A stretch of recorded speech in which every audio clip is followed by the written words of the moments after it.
बिस्मिल्लाहिर्रहमानिर्रहीम अन सअद रज़ी अल्लाह तआला अन्हु क़ाल रसूलुल्लाह सल्लल्लाहु तआला अलैहि वसल्लम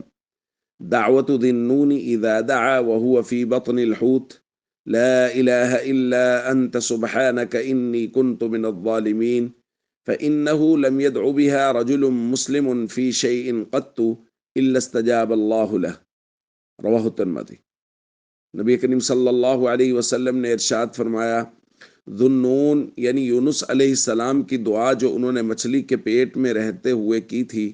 वो ये थी, ला इलाहा इल्ला अंत सुब्हानक इन्नी कुन्तु मिनज़ ज़ालिमीन। ये ऐसी दुआ है कि जब भी कोई मुसलमान शख्स इसे पढ़कर दुआ करेगा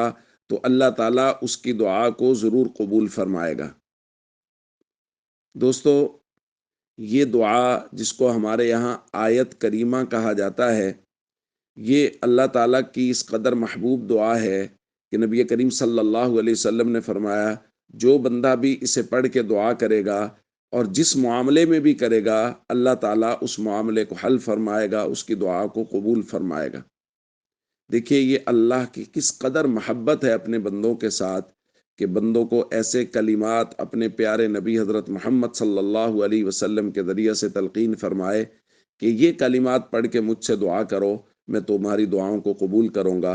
दुआओं का एहतमाम करें, अपनी ज़रूरियात में अल्लाह रब्बुल इज़्ज़त से रुजू करें और ख़ास तौर पे गज़ा और फ़लस्तीन के मुसलमानों के जो हालात हैं, इन हालात में उनके लिए भरपूर दुआओं का एहतमाम करें और जो भी हम उनकी मुआवनत कर सकते हैं, वो उनके दुश्मनों के बाइकआउट करने के साथ हो, उनको माली मुआवनत पहुंचाने के साथ हो, या कम अज़ कम दर्जा ये है कि उनके लिए दुआएं करने के साथ हो, हम ज़रूर करें। अस्सलामु अलैकुम व रहमतुल्लाहि व बरकातुहू।